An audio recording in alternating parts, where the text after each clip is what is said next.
Blessed day to all. Welcome to our 5MD or 5 minutes devotion. This is Pastor Paul, and for today's lesson, we'll be talking about Jesus, the Son of God. Jesus, the Son of God. The Bible says in the book of John chapter 1, verses 30 to 34, "This is he of whom I said, After me cometh a man, which is preferred before me, for he was before me, and I knew him not, but that he should be made manifest to Israel. Therefore I am come baptizing with water. And John bare record, saying, I saw the Spirit descending from heaven like a dove, and it abode upon him.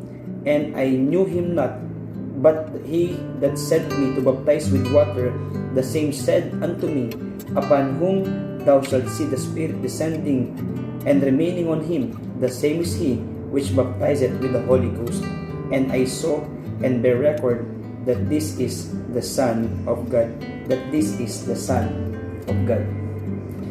After John pointed people to the Lord Jesus as the Lamb of God who takes away the sin of the world, which told us his person, ministry, and earthly destiny, he gave his significant testimony as well concerning his nature and ultimately as the Son of God.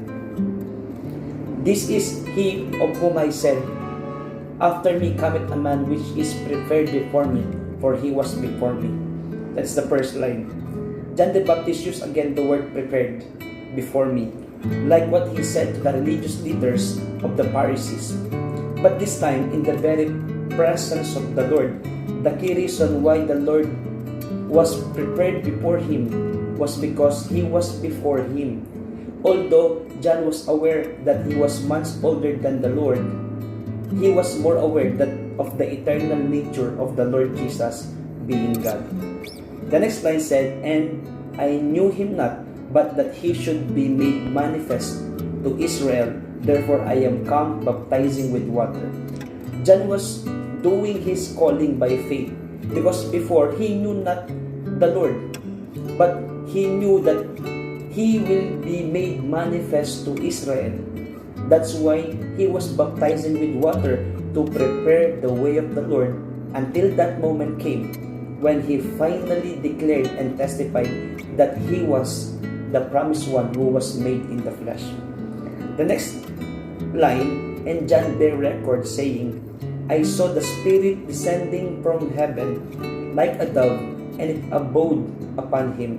This statement of John is his witness to prove that he was certain about his declaration about the Lord Jesus. He personally saw the Spirit descending from heaven like a dove, and it abode upon him. This happened in Matthew chapter 3, verses 13 to 17, in the baptism of the Lord Jesus in Jordan River, because he was the one who baptized the Lord. "And I knew him not, but that he sent, but he that sent me to baptize with water, the same said unto me, Upon whom thou shalt see the Spirit descending and remaining on him, the same is he which baptizeth with the Holy Ghost." The question is, what made the witness of John valid and confirmed, even though he saw the Spirit of God descending upon him? The answer is this verse. The one who sent him to baptize with water gave him that sign. And remember, John in verse 6, there was a man sent from God whose name was John. It was God who said that, and that happened and fulfilled in the Lord Jesus, the one who will baptize with the Holy Ghost, who abode in him. "And I saw and bear record that this is the Son of God." To sum up the testimony of John, the fulfillment of the sign given by God concerning the coming Savior and God, the testimony that the ministry that the Lord has done in his earthly life, which is to baptize with the Holy Ghost, and all that John saw and bear record, all for the confirmation that the Lord Jesus Christ is the Son of God. The title Son of God is a fundamental Christian doctrine that the man Jesus is the same as his Father, God the Son, the eternal Son of the eternal Father, who is co-eternal, co-equal, possessing all the power and nature of the Father and the Holy Spirit, and the second person of the Trinity. He is the Son of God. Thank you very much. Jesus saves, and to God be the glory.